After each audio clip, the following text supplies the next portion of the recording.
En la sala del tribunal, su familia se sorprende al ver su rostro desfigurado.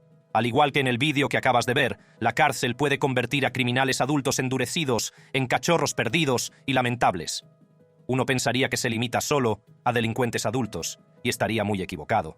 De vez en cuando se oye la historia de un niño que comete delitos atroces, es capturado y enviado a prisión. La reacción normal de cualquiera sería alegrarse de que se haya hecho justicia. El único problema, sin embargo, es la otra cara de la historia de la que no se oye hablar. La cara que describe cómo es la justicia.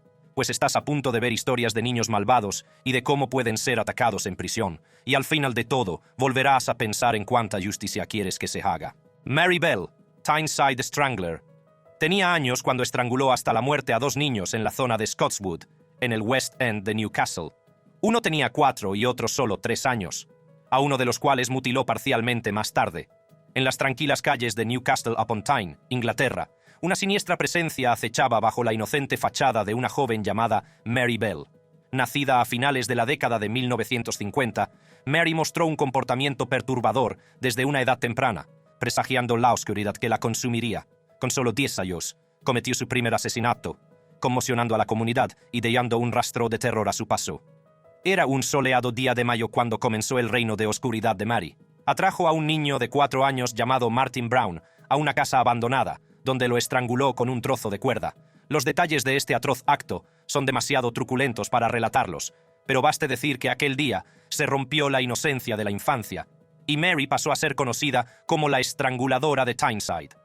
La comunidad quedó sumida en un estado de incredulidad y miedo al enfrentarse a la realidad de que una niña pudiera ser capaz de semejante maldad.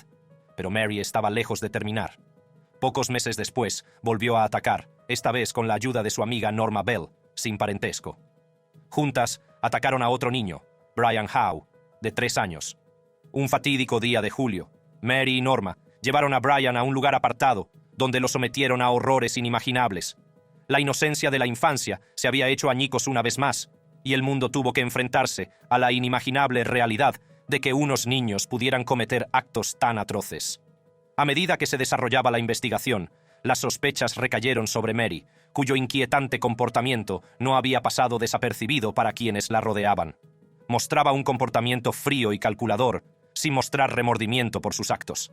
Estaba claro que no era una niña corriente, sino un recipiente de oscuridad. Cuando se enfrentó a las autoridades, Mary negó inicialmente cualquier implicación en los crímenes, pero a medida que aumentaban las pruebas en su contra, acabó confesando los asesinatos y revelando los escalofriantes detalles de sus actos. El país quedó conmocionado al intentar comprender cómo una niña podía albergar tanta oscuridad en su interior. El juicio de Mary cautivó a la nación, mientras el mundo contemplaba horrorizado cómo quedaba al descubierto el verdadero alcance de su maldad. A pesar de su corta edad, fue declarada culpable de homicidio por responsabilidad disminuida. El tribunal reconoció que las acciones de Mary no eran las de una niña normal, sino el resultado de una mente perturbada y perturbadora.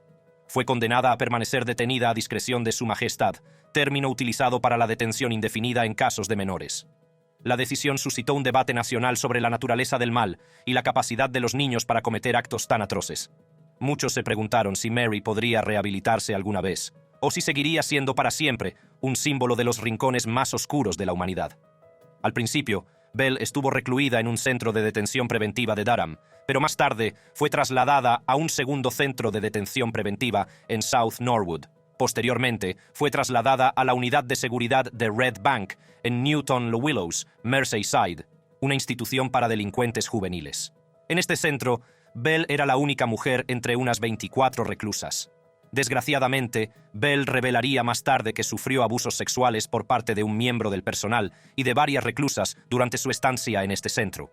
Cuando cumplió los 16, en noviembre de 1973, fue trasladada a un ala de seguridad de la prisión de Stial, en Cheshire. Se dice que Bell se sintió resentida por su traslado a este centro y, a pesar de sus esfuerzos, no tuvo éxito en su solicitud de libertad condicional mientras cumplía allí su condena. Finalmente, fue puesta en libertad en 1980. Jesse Pomeroy, The Boston Boy Fiend. A finales del siglo XIX, el miedo se apoderó de la ciudad de Boston cuando un joven llamado Jesse Pomeroy desató un reino de terror que mancharía para siempre su historia. Nacido con una oscuridad que le acechaba por dentro, Jesse dio muestras de sadismo desde muy joven, presagiando los horrores que aguardaban a las desprevenidas víctimas que se cruzaban en su camino.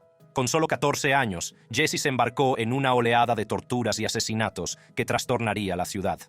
Su primera víctima conocida fue un joven llamado Horace Millen, a quien Jesse atrajo a una zona apartada con el pretexto de enseñarle un fuerte. Una vez allí, sometió a Horace a indecibles actos de violencia, dejando al joven maltrecho y sin vida. Por desgracia, su reino del terror no terminó con Horacio.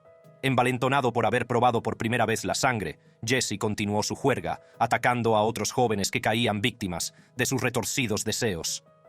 La ciudad estaba paralizada por el miedo, y los padres vigilaban a sus hijos, aterrorizados de que pudieran ser el próximo objetivo de este joven monstruo.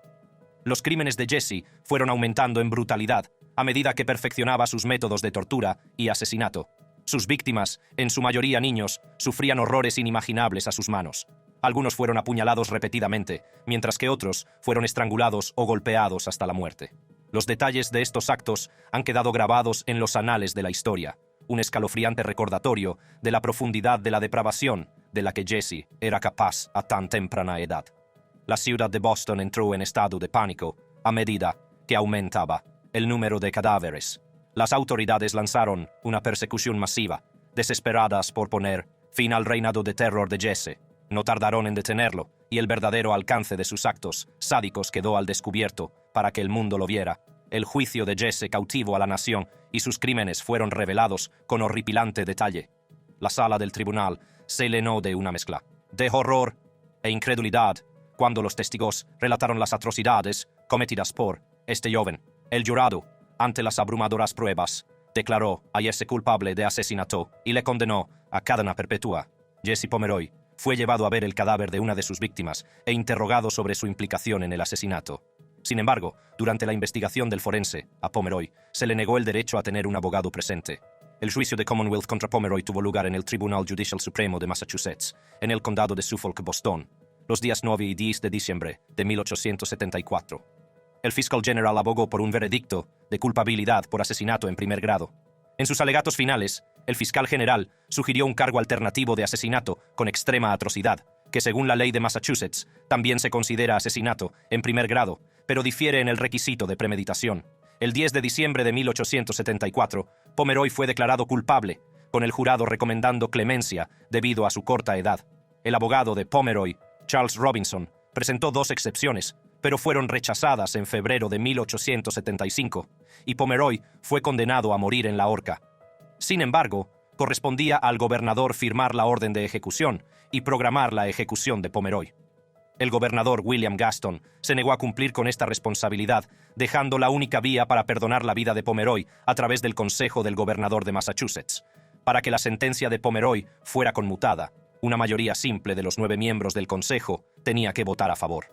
Durante el año y medio siguiente, el Consejo votó 2 veces a favor de la ejecución de Pomeroy, pero el gobernador Gaston se negó a firmar la orden de ejecución en cada ocasión.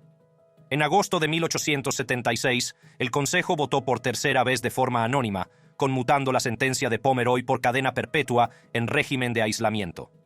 El 7 de septiembre de 1876, Pomeroy fue trasladado de la cárcel del condado de Suffolk a la prisión estatal de Charlestown, donde comenzó su vida en régimen de aislamiento a la temprana edad de 16 años y 9 meses.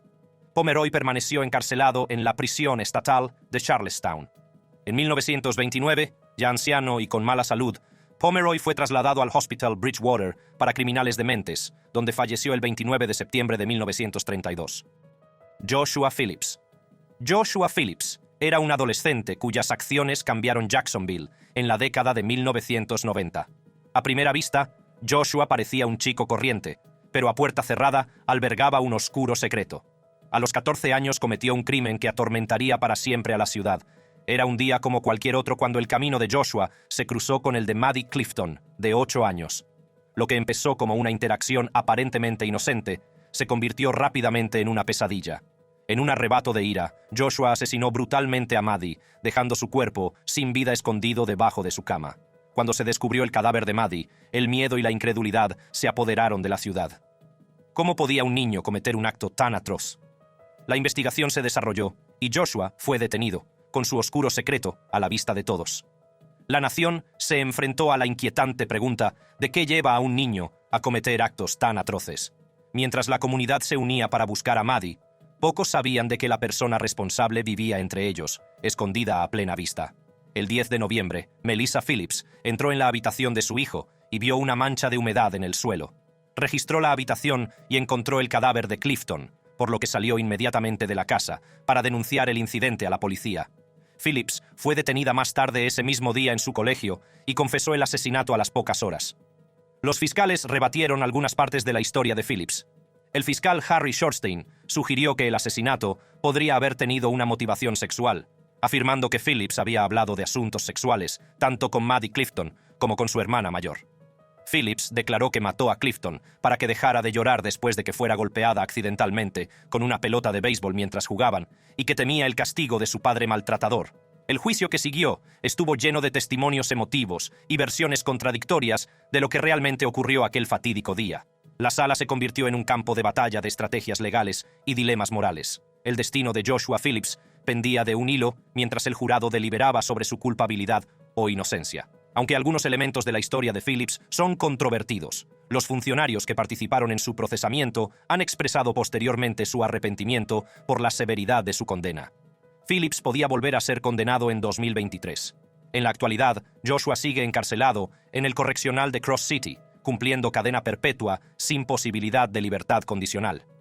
Pero a medida que pasan los años, surgen preguntas sobre la severidad de su castigo y las posibilidades de redención, teniendo en cuenta la vida que lleva actualmente en prisión. John Dillinger. Nacido en Indianápolis, Indiana, en 1903, Dillinger creció en un hogar lleno de agitación e inestabilidad. Sus padres, John Wilson Dillinger y Mary Ellen Lancaster, luchaban contra sus propios demonios personales, lo que tuvo un profundo impacto en el joven John. Desde muy joven, Dillinger se sintió atraído por los problemas. Se metía con frecuencia en líos en la escuela y tenía una vena rebelde que parecía seguirle allá donde fuera. Cuando creció, Dillinger abandonó la escuela y empezó a trabajar en un taller mecánico, pero su espíritu inquieto y su deseo de emociones fuertes le llevaron por un camino diferente. En 1923, a la edad de 20 años, Dillinger se alistó en la Marina de los Estados Unidos. Sin embargo, su paso por el ejército fue efímero, ya que desertó pocos meses después. Este acto de rebeldía presagiaba la naturaleza rebelde que definiría gran parte de la vida de Dillinger. Tras abandonar la Marina, Dillinger se casó con Beryl Ethel Hovius en 1924. Sin embargo, el matrimonio no sirvió para aplacar sus tendencias criminales. Pronto se dedicó a la delincuencia, cometiendo robos y otras actividades ilegales. Dillinger no tardó en encontrarse en el lado equivocado de la ley.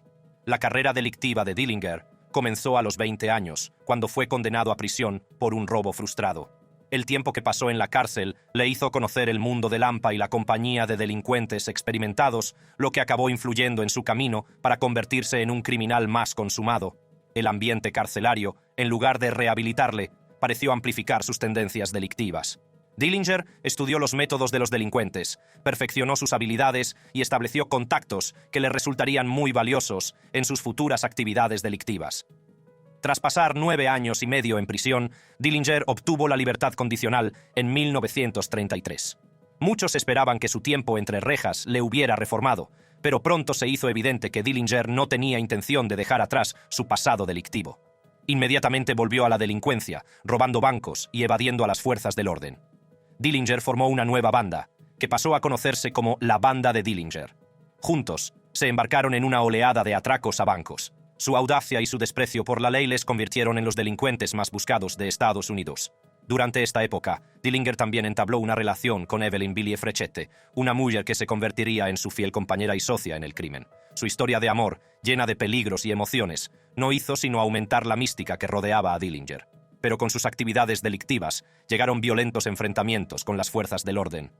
Dillinger y su banda se enzarzaron en numerosos tiroteos, con el resultado de heridos y muertos en ambos bandos. Las audaces huidas y los roces con la muerte no hicieron sino acrecentar la leyenda de Dillinger.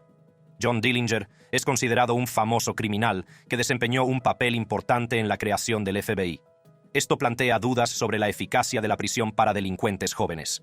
Dillinger, que era relativamente joven cuando fue encarcelado, experimentó una transformación durante su tiempo entre rejas, convirtiéndose en un criminal endurecido, como él mismo admitió. Esto plantea una cuestión importante. ¿Tiene realmente la cárcel un efecto positivo en los delincuentes juveniles? Aunque el encarcelamiento tiene por objeto castigar y rehabilitar a las personas, hay casos en los que puede tener consecuencias no deseadas. Las prisiones pueden servir como campos de entrenamiento para el comportamiento delictivo, exponiendo a los jóvenes delincuentes a influencias y redes delictivas aún más peligrosas. El caso de John Dillinger pone de relieve la necesidad de un enfoque integral de la justicia de menores. En lugar de basarse únicamente en medidas punitivas, es crucial incorporar programas educativos, formación profesional, asesoramiento y oportunidades de tutoría para orientar a los jóvenes delincuentes hacia caminos positivos. La rehabilitación debe ser un objetivo primordial, proporcionando a los individuos las habilidades y el apoyo que necesitan para reintegrarse en la sociedad como ciudadanos respetuosos con la ley. Lionel Alexander Tate. Un ejemplo notable de niños que vuelven a delinquir tras su puesta en libertad es el caso de Lionel Tate, que solo tenía 13 años cuando fue condenado por asesinato en primer grado en 2001. Tras cumplir 3 años de prisión, Tate quedó en libertad condicional.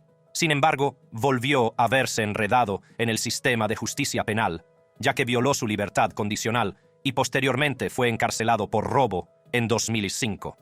La falta de apoyo y rehabilitación adecuados durante su encarcelamiento inicial contribuyó a su recaída en el comportamiento delictivo. Nuestra historia comienza en enero de 2001, cuando Tate tenía solo 13 años. Fue juzgado por la brutal muerte a golpes de Tiffany Eunick, de 6 años. Aquel fatídico 28 de julio de 1999, Tate se quedó solo con Tiffany, a la que cuidaba su madre, Kathleen Grosset Tate. Mientras los niños jugaban en el piso de abajo, la madre de Tate les llamó, instándoles a que se callaran. Tiffany no respiraba. Lo que le esperaba a su madre en aquella habitación la atormentaría para siempre en sus pesadillas.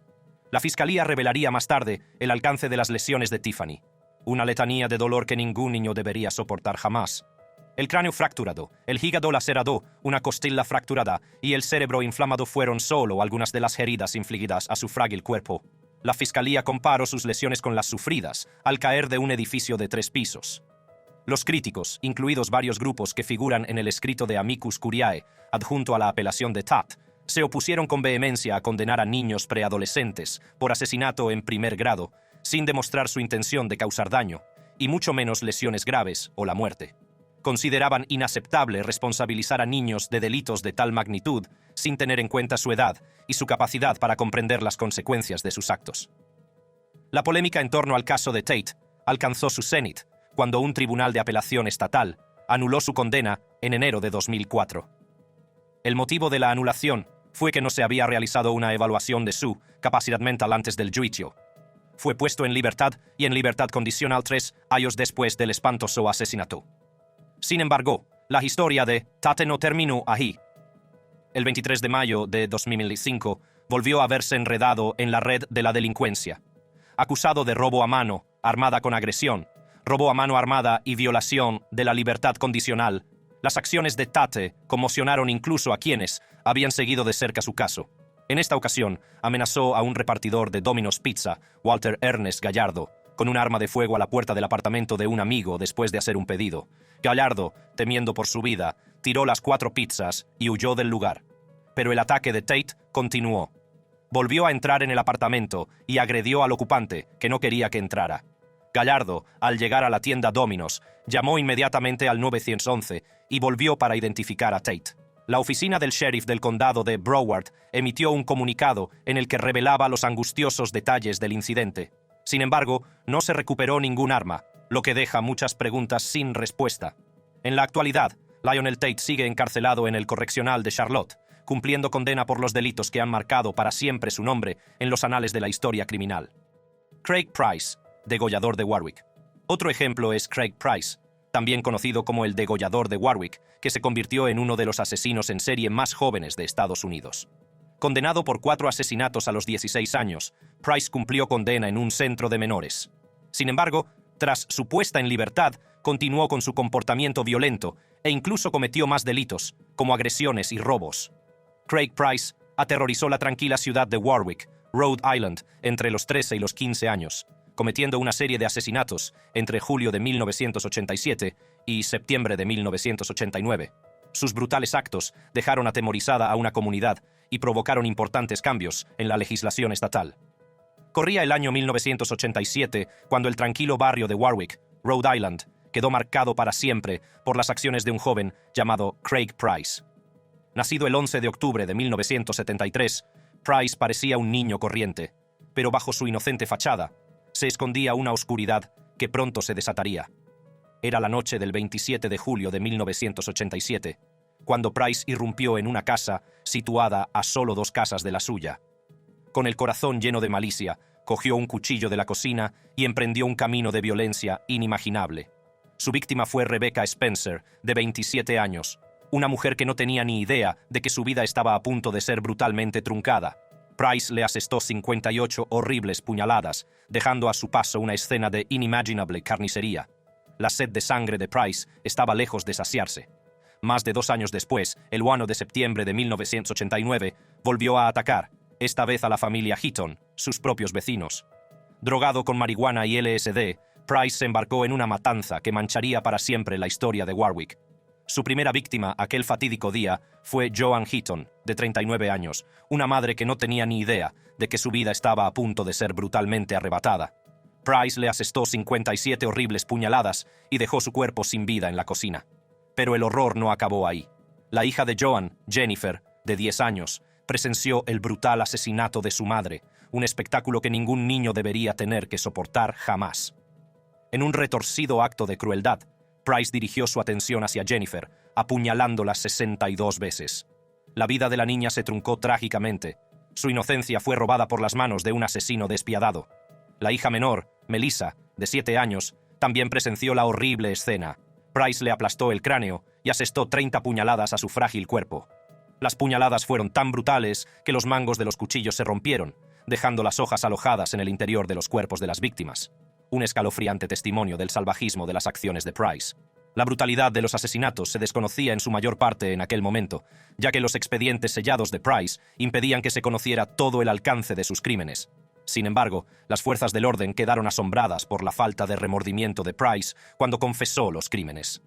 La detención de Price se produjo justo un mes antes de que cumpliera 16 años, lo que garantizaba que sería juzgado y condenado como menor. Por ley, esto significaba que quedaría en libertad y sus antecedentes penales sellados al cumplir 21 años. Sin embargo, Price se jactaba de que haría historia al quedar en libertad. El caso de Craig Price provocó importantes cambios en la legislación estatal, permitiendo que los menores fueran juzgados como adultos por delitos graves. Sin embargo, estos cambios no podían aplicarse retroactivamente al caso de Price. Los residentes de Rhode Island formaron el grupo Citizens Opposed to the Release of Craig Price, ciudadanos opuestos a la puesta en libertad de Craig Price, que abogaba por que continuara en prisión debido a la brutalidad de sus delitos y a la creencia de los psicólogos del Estado de que era poco probable que se rehabilitara. A pesar de los esfuerzos del grupo, finalmente se impidió la puesta en libertad de Price debido a una serie de delitos que cometió entre rejas mientras estuvo recluido en la escuela de formación de Rhode Island. Estos delitos incluían desacato penal por negarse a una evaluación psicológica, extorsión por amenazar a un funcionario de prisiones, agresión y violación de la libertad condicional por participar en peleas mientras estaba en prisión. Como resultado, Price fue condenado a una pena adicional de entre 10 y 25 años, dependiendo de su cooperación con el tratamiento. TJ Lane. El 27 de febrero de 2012, los pasillos del Instituto Chardon de Chardon, Ohio, se tiñeron para siempre con la sangre de estudiantes inocentes. Fue un día que pasaría a la infamia, ya que TJ Lane, un estudiante problemático con una rivalidad personal, desató una ola de terror que se cobraría la vida de 3 jóvenes y dejaría una comunidad destrozada. T.J. Lane, un estudiante aparentemente tranquilo e inteligente, tenía un pasado problemático que dejaba entrever la oscuridad que llevaba dentro. Anteriormente había asistido a una escuela para alumnos con problemas de conducta, señal de que había problemas subyacentes que aún no se habían abordado. Pero nadie podía predecir el horror que se desataría aquel fatídico día. La rivalidad personal de Lane con una de las víctimas, una alumna que había empezado a salir recientemente con la exnovia de Lane, alimentó en él una ira profundamente arraigada. Aquella trágica mañana, mientras los alumnos se reunían en la cafetería de la escuela, Lane aprovechó la oportunidad para desatar su ira contra sus desprevenidos compañeros. Sin previo aviso, Lane abrió fuego contra un grupo de estudiantes, apuntando a su rival con mortal precisión.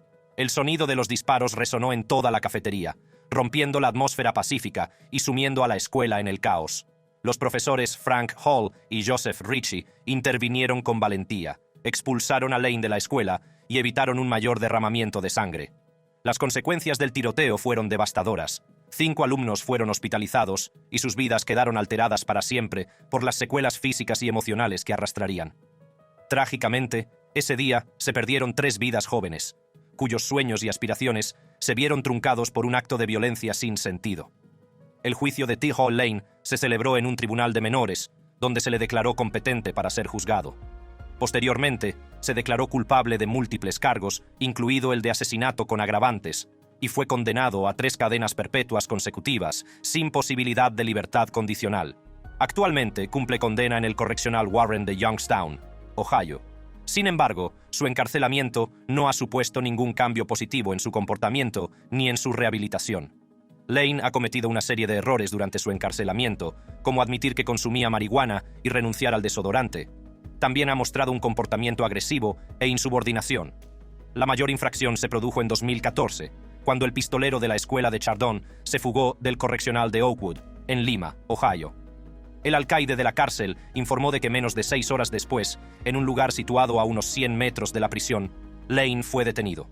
Fue aprehendido en el lado norte de la prisión, junto a una iglesia en Blue Lake Road, por 2 miembros de la Unidad de Reacción Especial de la Patrulla de Carreteras del estado de Ohio. Estos ejemplos demuestran que el sistema penitenciario, en particular para los delincuentes juveniles, a menudo no aborda las causas profundas de su conducta delictiva. Los programas de rehabilitación inadecuados, la falta de oportunidades educativas y profesionales y el acceso limitado a los servicios de salud mental contribuyen a un ciclo de reincidencia. Para romper este ciclo, es crucial proporcionar sistemas integrales de apoyo dentro y fuera de la cárcel que aborden las necesidades polifacéticas de los delincuentes juveniles. Los programas de transición que ofrecen formación laboral, apoyo educativo, asesoramiento y tutoría pueden reducir significativamente la probabilidad de reincidencia. Además, los programas comunitarios que proporcionan un entorno de apoyo a los menores más maltratados y ayudan a su reintegración en la sociedad han demostrado resultados prometedores en la reducción de los índices de reincidencia.